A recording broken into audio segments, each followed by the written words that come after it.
eu tive a honra de ver nascer a Terça Insana, é que eu fazia um verdade. espetáculo com ela, que é formação de público, né? Caiu o Ministério. Caiu o Ministério, e foi quando a Grace começou o Terça Insana, porque a Grace já tinha história de teatro no bar e tal, mas aí ela virou performance. Aí ela falou assim, cara, eu tô começando com a história lá no Next. E ela me dava carona toda terça-feira. Que a gente morava próximo ali, ela passava. Lembra que eu fazia, eu tinha espetáculo à noite, e eu tinha ideia ali de tarde, e no horário do almoço que a gente fazia, acho que uma apresentação de manhã, outra de tarde, e aí na hora do almoço eu pegava os guardanapos, e eu ia fazendo texto nos guardanapos. E o que eu tenho, finalmente, depois de quase 20 e tantos anos, eu consegui passar tudo pra digitalizar, mas o que eu tinha de guardanapo então com ideia, aqueles de guardanapo que eu já nem sei o que eu tinha escrito. Maravilhoso. Sabe? Lembra, tu viu? A gente ia almoçar e eu tava lá nos guardanapos. Eles ficavam fazendo bagunça e eu ia pra uma mesinha falando, agora já falei. Cara, foi impressionante. E era terça. Na terça-feira. Porque assim, ela fazia 2 apresentações terças, saía correndo pra lá e fazia a Terça Insana. É verdade, de Barros. Começou a bombar porque era a bola da vez, não tinha mais nada pra fazer. E você sabe que é engraçado? Eu tinha vários amigos relacionados e eu só fui assistir o Terça Insana anos depois, porque já era um sucesso. A gente tá falando, quando começou, que a gente tá falando que ano? 2001. 2001. E eu lembro que isso é uma delícia pro ator, que é a gente ouvir o burburinho das pessoas no meio. Tipo, você já foi no Next, não sei o quê. Nossa, e aí começou a Jô Soares, não teve uns lances assim? As pessoas começavam a falar pra gente, era um movimento, porque na internet não existia esse lugar, então era tudo no plá. Então assim, cara, você tem que assistir um negócio. Isso é muito bom, né, como criador. É que assim, o público, na verdade, descobriu antes da imprensa. A imprensa foi porque já tava um burburinho. E aí, eu me lembro que foi o Alberto Guzzi que deu uma primeira matéria, assim, falando coisas muito interessantes, porque o Alberto conhecia o nosso trabalho já de muito tempo. Acompanhava o meu trabalho como criadora, né, em outros espetáculos, em outros projetos. E aí, o Guzzi que fez uma matéria. O Sérgio Hoverick também fez. E aí, passou um tempo, já era uma coisa, assim, um fenômeno de filas que davam voltas no quarteirão. Aí veio a Veja fazer matéria. E casualmente, quando a Veja veio, o Jô estava lá, né? E o Jô, não sei mais quem. E aí, aconteceu que aí mesmo não tinha lugar. Aí não tinha mais lugar, e veio a Veja São Paulo, e aí, assim, dizia que frequentavam lá artistas, muitos artistas iam assistir os artistas, porque o projeto era esse, né? Sim. Era voltar para a própria classe, pra gente trocar figurinha. Então, aí botaram Ana Paula Arósio, esse menino Rodrigo Santoro, mas não sei quem, que eram pessoas que iam lá, nossos amigos. Ai, virou uma loucura. Aí as pessoas, mas não cabe mais, mas eu quero entrar, mas não cabe mais. E aí as pessoas ficavam assim, as coisas acontecendo no palco, e tinha umas pessoas que não estavam nem olhando pro palco, ficavam procurando os artistas assim. Na plateia. Na plateia, E aí, sabe, assim, enfim, aí quando saiu uma matéria na Veja Nacional, depois a gente já estava numa avenida e tal, saiu 4 páginas da Veja Nacional, e aí trouxe mais público ainda, mas a gente já estava lotado. Mas aí as pessoas, assim, não conseguiam ingresso só daqui a 2 meses, aquele delícia, negócio. São tempos, tudo tem seu tempo. E aí, era engraçado que as pessoas riam por blocos.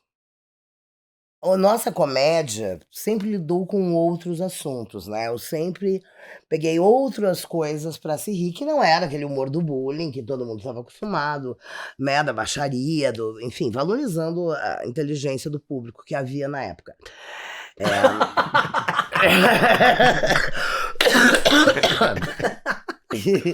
E aí...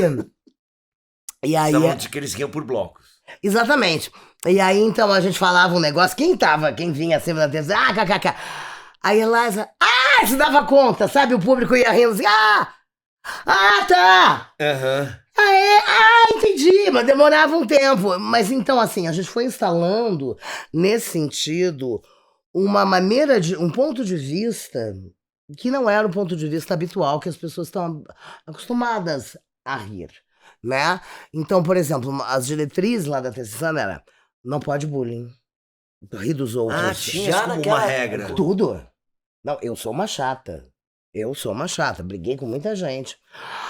A piada preconceituosa não entra, não pode bullying, não pode piada pronta, que já existe.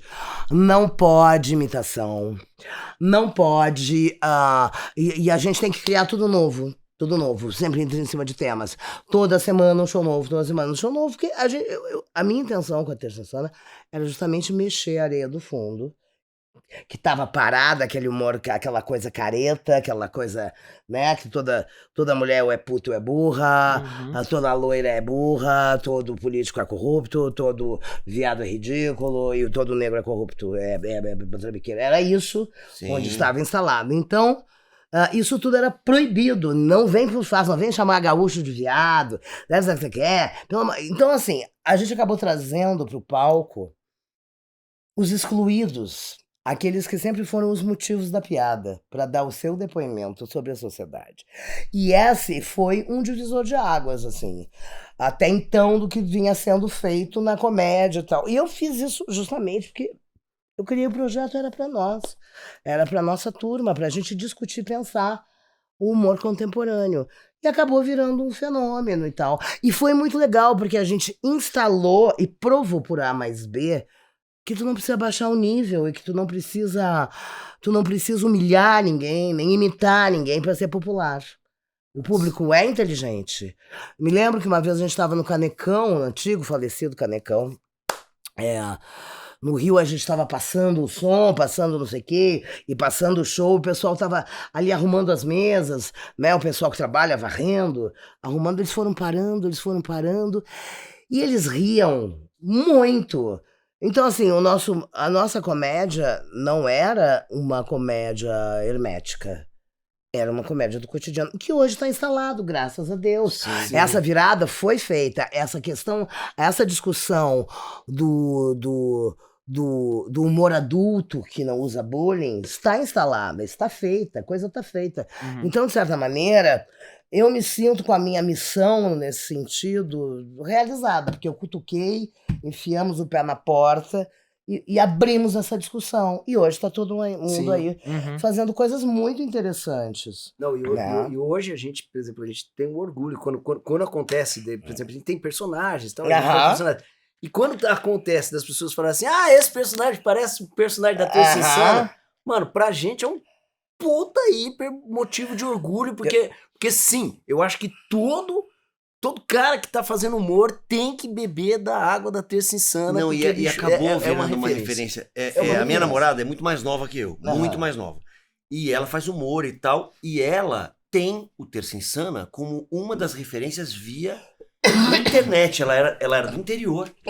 E assim, ela assistia tudo. Então é muito legal, porque muita gente bebeu da fonte sem nem ter ido ao teatro. Como isso, depois vocês fizeram DVD e tudo. Isso foi se propagando pelo Brasil. Vocês ficaram quanto tempo ininterruptamente, assim? 15 anos. 15 anos? 15 anos, cara. 15 anos. Primeiro era assim. Não, e aquilo do DVD, só fazer uma parte. Aquilo ali não é nem 1/20 do que a gente criou. Imagina. Né? Porque era um show novo por semana. Então nós ficamos de 2001 a 2010 criando um show novo toda semana, com um tema novo. E claro, e sempre mudando elenco. Tinha o elenco fixo e tinha os convidados. Então a gente fazia uma reunião de criação na quarta, na quinta, aí cada um trazia as suas ideias, a gente já tinha uns temas pré-agendados, assim, aí as pessoas pensavam, traziam as suas ideias na quarta-feira, aí a gente tinha um fim de semana para produzir, para desenvolver, geralmente na quinta ou na sexta a gente viajava em turnê, voltava segunda-feira e ficava trabalhando, né, e essa turnê era num show que era os grandes momentos passados. E aí a gente ia ter um show novo na terça-feira. Então a gente chegava sempre na segunda-feira, dava aquela relaxada, e na terça já tinha que vir pro palco com o texto, com tudo. Aí a gente fazia primeiro uma reunião, a gente ajustava, né? O pessoal me trazia as coisas, fazia mais aqui, mais ali, né? Aí isso não, bota isso aqui, ia ajustando, né? Tipo um encontro de redação mesmo. E aí a gente fazia um ensaio às 11 da manhã com o pessoal do som e da luz, passava as trilhas, editava, fazia um ensaio parando. Ok, almoça, faz o ensaio corrido, cada um vai pra casa, toma banho, não sei o quê, 9 horas da noite a gente apresentava. Caralho! Era assim, e assim foi durante de 2001 a 2010. De 2010 em diante, a gente percebeu que era muito público e que as coisas que a gente fazia... 2008 já começou isso, as coisas que a gente fazia precisavam ser testadas com o público, né? Então, assim, nem sempre tu chegou na quintessência daquilo apresentando uma única vez. Então, aí a gente começou a deixar um show um pouco mais aprofundado, um pouco mais trabalhado, em cartaz durante um mês. Para que as pessoas pudessem, e pra gente ir reformando, entendendo, porque acho que isso é uma coisa, a questão do timing, a questão da construção de um texto também, tu aprende com a plateia. Nossa, total. Tu entende como é que o público tá absorvendo, porque às vezes o teu raciocínio é mas as pessoas não estão pegadas nele. Então, assim, às vezes deslocar uma coisa daqui e botar pra lá, isso é um aprendizado, isso é um exercício, né? Então, aí nós ficávamos um mês em cartaz. E aí, em 2014, eu já tava de saco cheio. Imagina. Não, é um hospício, né, gente? É uma vida aí. 400 atores com seus egos passaram pelos palcos da Terceira Sana. A gente criou cerca de 700 cenas de personagens e eu coordenando aquele hospício, eu fui me burnoutando. É muito trabalho, muita gente, me burnoutei total. Não se falava, mas eu sabia que eu tava com burnout, eu andava assim. Bom, aí eu resolvi parar com aquele processo. Aí fizemos um show chamado Adiós Amigos. Viajamos e tal, que era uma despedida, né? Isso 2014. 2014. Daquele formato. E a partir dali a gente tem encontros esporádicos, onde a gente faz temas, então a gente pega coisas do nosso repertório e apresenta. Então a gente fez as mulheres insanas, os homens insanos, aí eu queria botar os loucos insanos, enfim, né? Porque material tem pra caralho. E aí a gente fez os 18 anos da Terça Insana, que veio um monte de gente que teve a Terça Insana como ponto de partida para suas criações, gente de todas as gerações, foi muito legal. E ano que vem, se Deus quiser, a gente vai fazer um de 22 anos. Que legal!